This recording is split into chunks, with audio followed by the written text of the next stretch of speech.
broadcast network, AFTERBUZZ TV. Over 20 million weekly downloads in over 150 countries, and your number one source for after-show entertainment.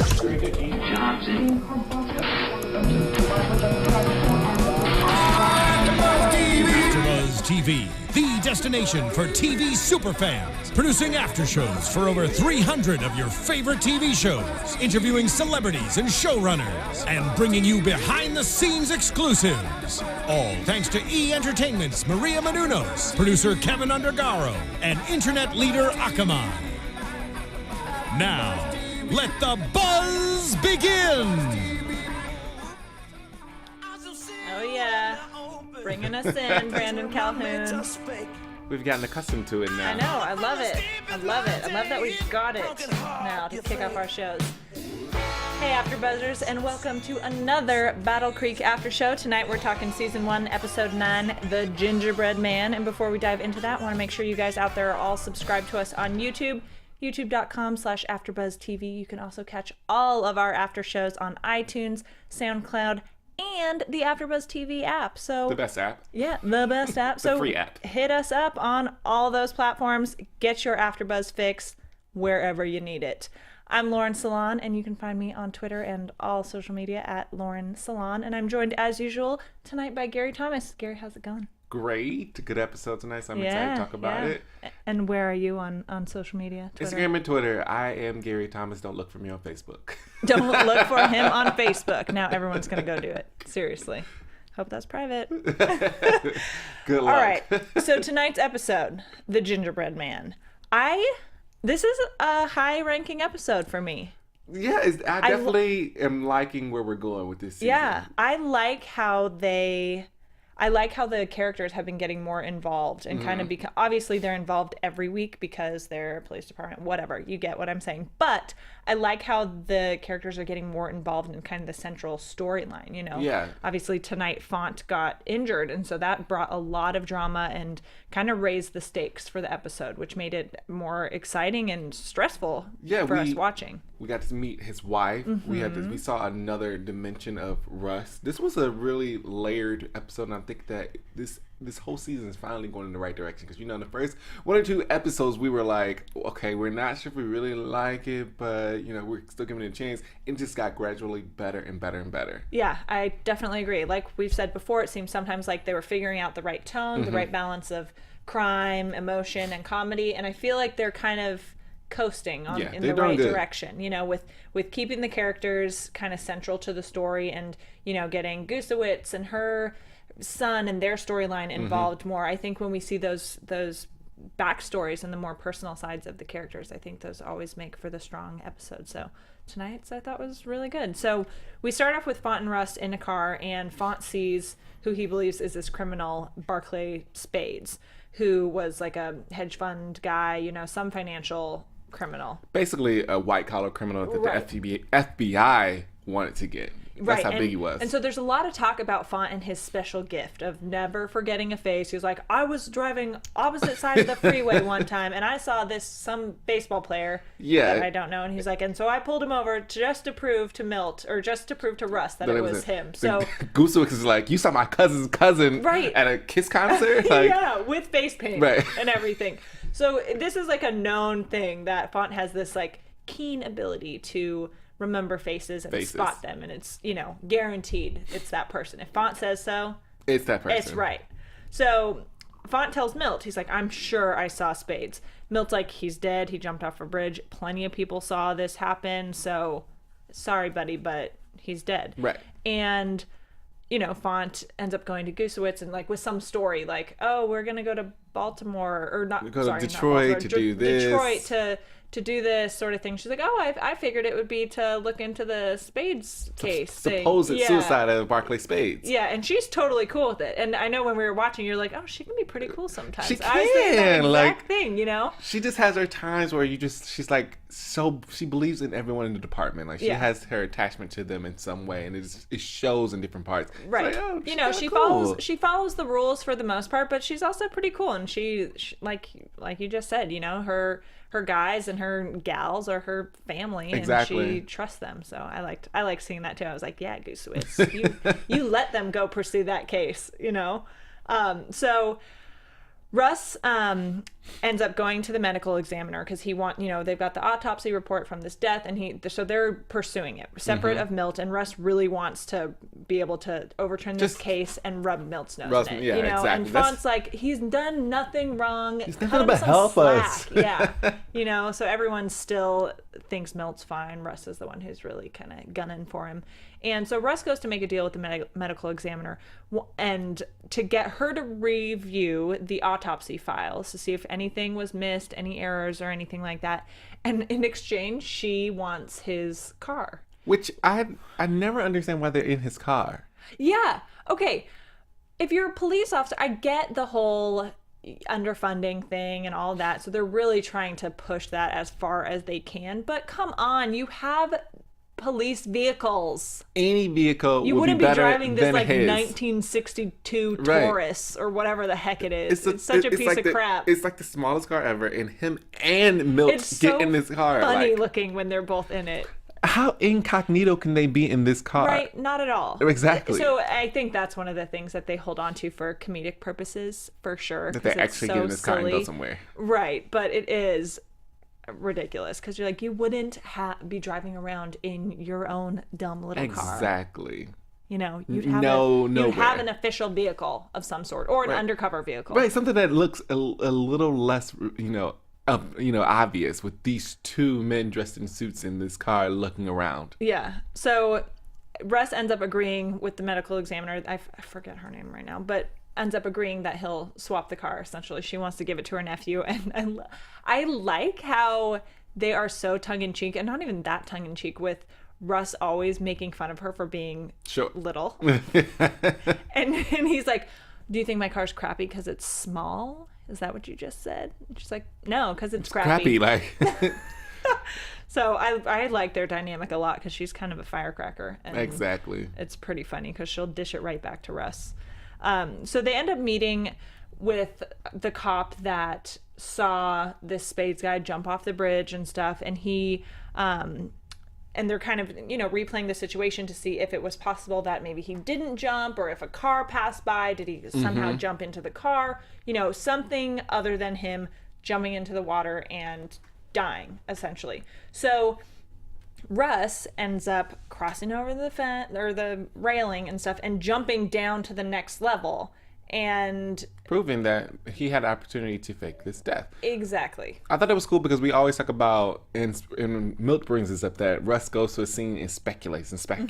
But his speculation is a lot of times very right. He's very spot on in finding the little details. So it's kind of cool to give Russ the opportunity just to be right and use his skills. And so everyone's not just hating him because he hates Milt. Exactly. Yeah. So he kind of proved that, hey, I'm onto something. Exactly. He could have just jumped down to the next low level. Which was easy to do, apparently.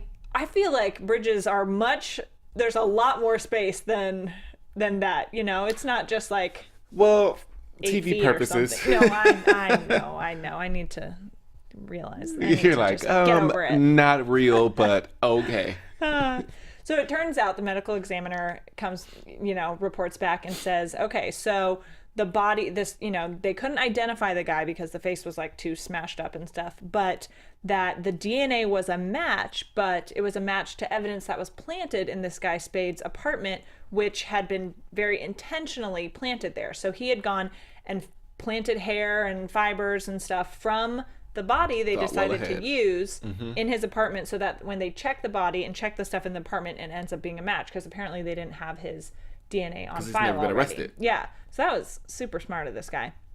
And so they figure, okay, well, this wasn't his body. We're onto something, because the blood type wasn't a match. That's what it was. And so now the team is fully investigating this. Milt, the FBI wasn't right. They're all on board trying to figure out what actually happened now. So they're all at the department, and of course Holly comes in with some key information, which Holly's always here being clutch and saving the day with these just little things. I know. She always seems to be right there at the right time with that nugget of, some sort of nugget of information, or kind of really important piece of information that helps turn the search in the right direction. Exactly. And so this time she's like, if he faked his own death, he wouldn't have trouble, like hiding his money and what he's doing, paying his bills, that sort of thing. He'd have trouble not talking with his family. And then she casually mentions like this, some private conversation she and Milt had this one time where Milt was talking about how he doesn't really communicate with his mom, but when he eats lasagna, he thinks about her, you know, because she would always make lasagna or something. That was his favorite meal that she cooked. Exactly. So then they're like, okay, well, this guy was German. Let's go to German restaurants and see if maybe some random guy has been going to German restaurants to try and like feel close to his family, I guess, which is like kind of a stretch, but they use that as an opportune moment to finally tell something about Milt. We're starting to peel away at the onion with him, so I think that's leading up to something. Right. Well, we knew that there's tension between him and his family. Yeah, but now it's like kind of like reminding us to kind of keep that in front of our mind, as well as, you know, showing that he does communicate with Holly as well, but I wanted to put that out front because we're probably going to see some more about him soon. Totally. And shows us that Milt is, you know, he's making an effort to connect with other people in the department. So, you know, just because we're not seeing it doesn't mean he's not like, you know, becoming friends or developing relationships with other people in the department. So, you know, Russ liking him, it's only a matter of time. It was a moment. It was a good moment for something for Russ to find out about him. Yeah. You know? Because Russ is in that with things. He's always thinking he's hiding something. Exactly. So they end up getting this information and they go to this hipster sausage shop and stuff. And I loved the guy who runs it. He's like got braids in his beard, his little top knot buns in his hair. And he said that the guy that they're looking for will be there tomorrow, most likely. Totally. Yeah. What's him? For some specialty sausage that they're making. He makes it once a month. Yeah. And so they go undercover, you know, they've got Funk is the butcher, all this stuff. So they're getting ready to kind of nab this guy. They see him outside going in and with the pregnant woman. So they're like, oh, don't go now because we don't want him to take her hostage. So and Milt, he was spot on with that one. Yeah, that was Russ. They should have listened to Russ and gotten him. Yeah, just went straight in right then. Yeah, because as we saw later, the bad guy, or Spades, ends up locking everybody in the freezer and taking, you know, using the pregnant woman as a hostage and then essentially escaping.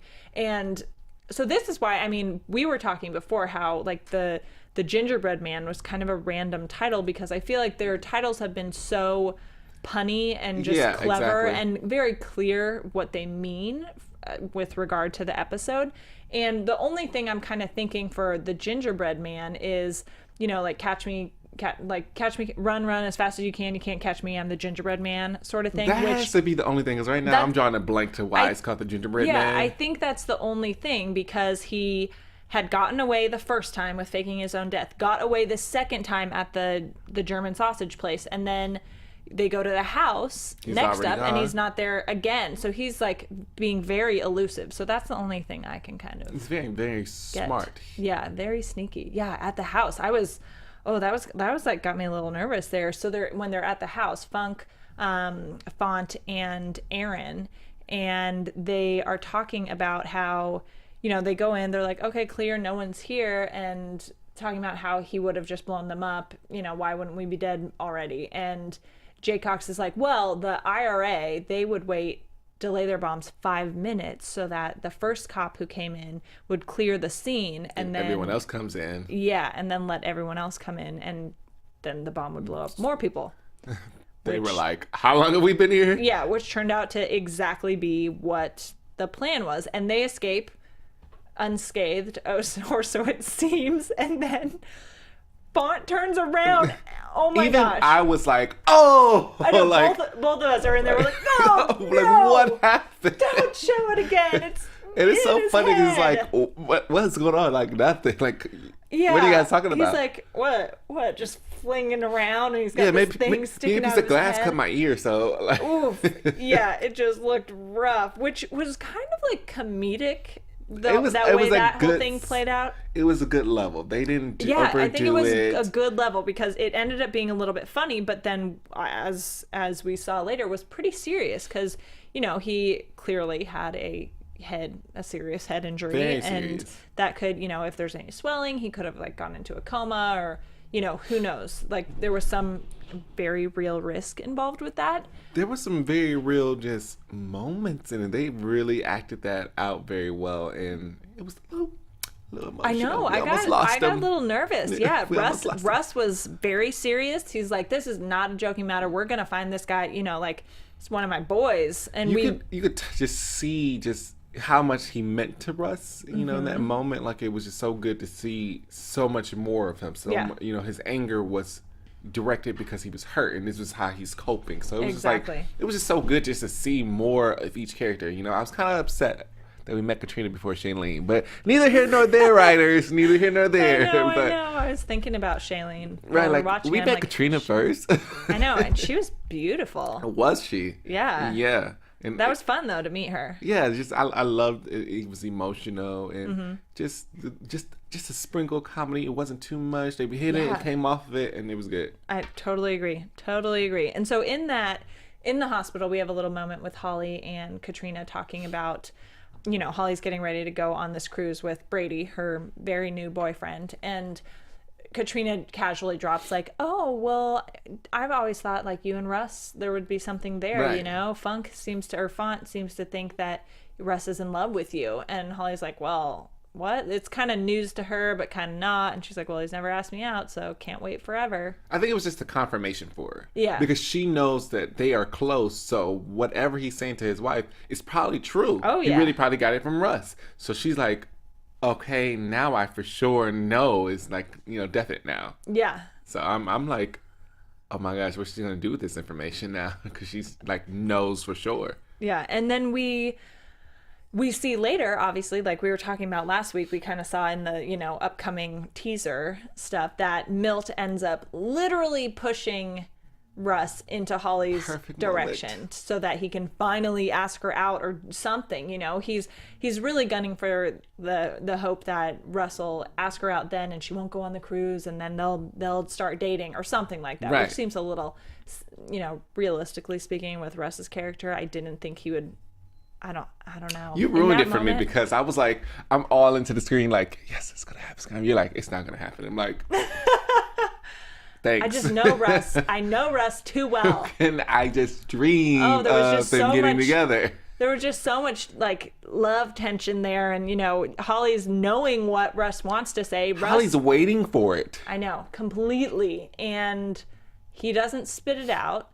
And the whole time in this episode, when Milt is kind of egging him on to ask her out, he's like, she's got a boyfriend. I'm not about like trying to date or steal someone else's girl, which is pretty like noble and honorable of him. But they've only been on a couple dates. Right. Not really that serious. And I love how Milt throws it back in his face and he's like, you'll keep a flask under your desk, but you're not okay with dating a coworker?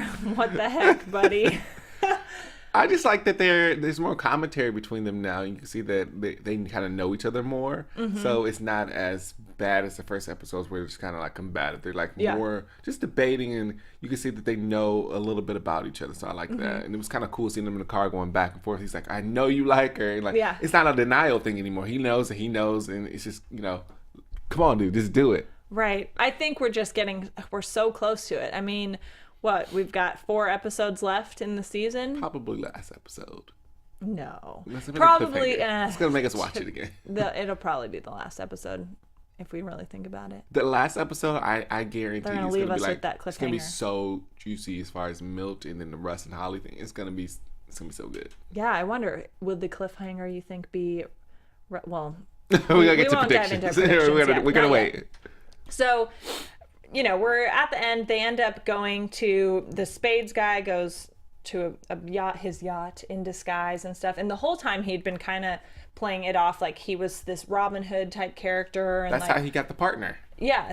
I've been doing all these, like I've been a good guy. I'm a bad guy, but doing it for the right reasons. And I'm not like taking advantage of good people. I'm really, it's only bad people who have come across my path or whatever like that.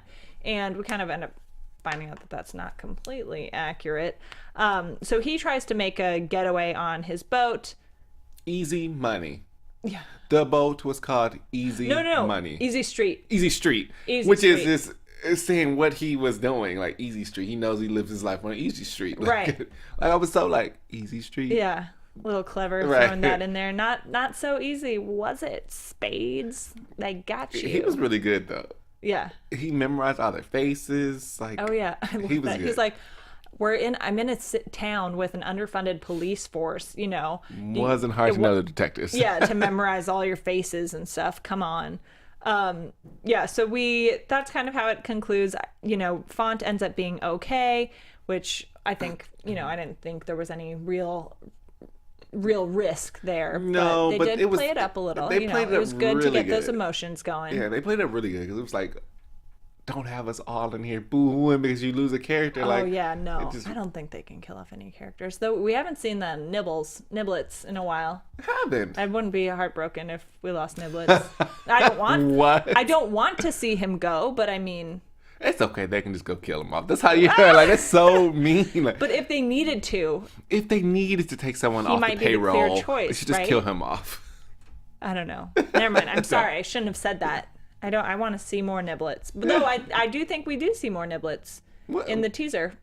I'm sure he's gonna come back at least once. Oh yeah, of course, of course. So should we dive into some predictions? Yes.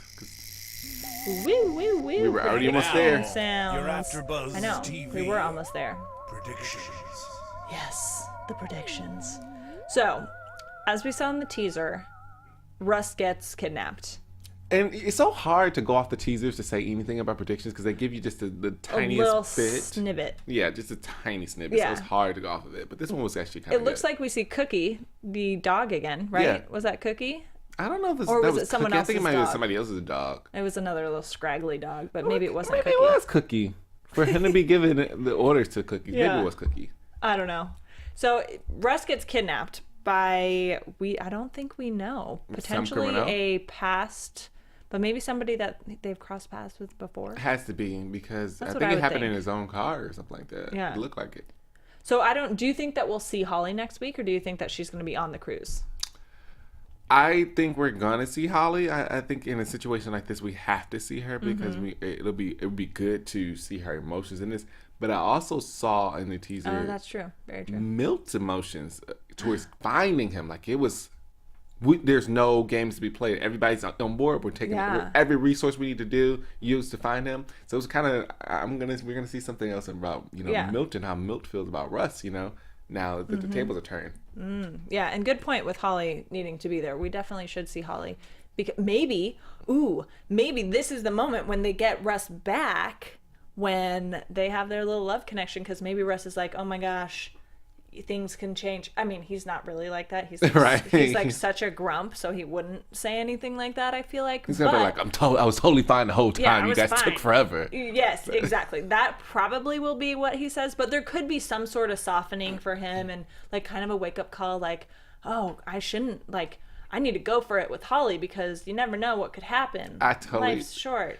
Good luck with that one, but I don't think that's gonna happen with Russ. That's not Russ's character at all. I know it's not. Not but at all. I'm just saying, sometimes dramatic life events will give you some normal people. perspective. Russ is by far not normal emotionally. No. I know. I'm just getting my hopes up. So that's okay. a way I'll let we you be could there. see it. I'll let you be up there with your hopes. But I think we'll definitely see some like truth with Holly's emotions about it too, with Russ being missing. I think it'd be stupid to not have Holly in that episode with something that's dealing completely with Russ getting kidnapped. Like she has to be in it. Yeah, totally. Oh, yeah. But I think. What do you think? Do you think that her cruise is gonna go well or be not a good cruise? What do you think? Not a good cruise. Yeah, I mean, you can't just go on a cruise with somebody you've been on like 4 or 5 dates with, the little coffee bean guy. I feel like almost they just won't have chemistry or something. Like she thinks he's a nice guy. They're like, oh, well, 4 days together, or however long this cruise is. And she's going to be like, we haven't spent that. We've only gone on a couple dates. We finally had a chance to spend like an extended period of time together. And it's just not there. Well, she's not really raving about him anyway. Yeah, I feel like it could fizzle. When she talked to Katrina, she was just like, oh, he's really sweet. Yeah, he's sweet. I can't wait forever. That's kind of because she knows where she really wants to be, but so she's like, I'm just kind of playing the field right now. Yeah, and as we saw today, Russ is like doesn't want to step in on another guy's girl. That's his only ethics. That's the only place he has morals. No, he's just a little chicken. He's just a scaredy cat. Ugh. He doesn't want to, be with someone he works with. Yeah, but I think he's just scared of his feelings, to be honest. Oh, definitely. He doesn't want everybody to see that side of him. No. Not he's the scared whole of his office. feelings. So I think we're in store for another really good episode next week, because like with this week with Font getting hurt, and in the last few episodes with Goose and her son in them, like we said, when the characters are involved in more than just solving the crime and they become part of the tense storyline, it makes it formula. Really good. So I think they've kind of figured that out, and I think next week's gonna be a really good one. Yeah, I think that this one is gonna be good. I'm excited. I don't think it's gonna make my top 3 because I already got those pretty solid. But I agree. Definitely like when they get into one character and it involves the whole crime and everyone's kind of in there. So yeah, that's the formula. I predict that Milt is gonna hug Russ when they get him again. And Russ is going to get uncomfortable with it. I can't see that, but I'm going to see some. I'm just making some random predictions here. We're going to see. He's going to make it exciting next week. Okay, he's going to hug. Milt and Russ are going to hug. I predict a hug. I predict a bad cruise or a fizzling of the chemistry during the cruise. I think that the guy who kidnaps Russ is going to be a past guy that they've already come across. Not that we've seen, but someone they've seen before. I think that the criminal is going to meet a side of Milt that we don't want to meet. Yeah. Because he's going to go. Milt's going to get down and dirty to find Russ. Ooh, yeah. That's what I'm excited for. Do you think we'll find out a little bit more about Milt's backstory? I think so. I think this is like the lead up. I think they're giving us little bit by little bit, and they want us to pay attention to certain things. So this is going to be like a definite episode. It's like, oh, Russ really does know how to get down with things. He's not going to just always be a rule follower. Yeah. Like when it involves somebody personal, he does what he has to do. Now, do you think, this is what I was going to say earlier, do you think at the very end, so like we said, we have 4 episodes left in this season, I believe, so 13 total. Do you think that they're going to leave us with a cliffhanger about Milt and his kind of backstory and why he's in Battle Creek and stuff like that? Like there's going to be some big reveal and then it ends? Or do you think there's going to be kind of the cliffhanger with Russ and Holly and they're like finally like have that moment and then it's done and we have to wait till next season to see like what ends up happening with that, or even both? I really, really think both, but I think for a solid, story and a solid lead into the second season, the most opportune one would be the one with Milt. Yeah. Because the love story is kind of like we're always going to see that tension between them no matter what, season we're in, but Russ can be a big story and a big change for season 2.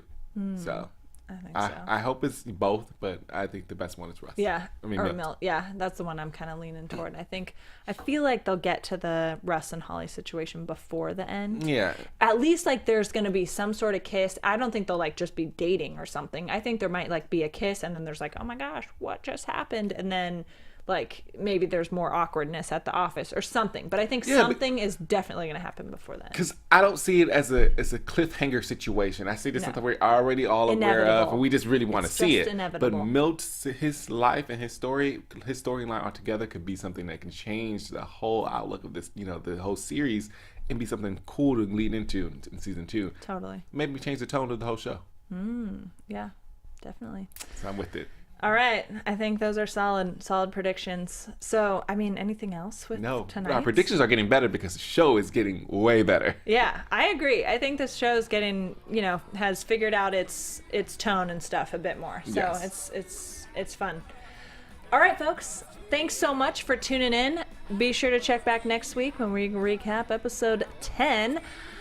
As always, make sure you guys are subscribed to us on YouTube, youtube.com/AfterBuzz TV. Also find all the after shows on iTunes, SoundCloud, the AfterBuzz TV app, all that stuff. Make sure you guys are commenting on our YouTube videos. We love to talk to you and hear what you like about the show and what you think about the episodes. Yes. And tweet to us as well. And speaking of Twitter and all other social media, you can find me at Lauren Salaun, which is probably right under here for you, Salaun. That's how you spell the last name. And Gary, where can everyone find you again? Of course, I am Gary Thomas on Instagram and Twitter. Awesome. Cool. Thanks, everyone. From executive producers Maria Menounos, Kevin Undergaro, Phil Svitek, and the entire AfterBuzz TV staff, we would like to thank you for listening to the AfterBuzz TV network.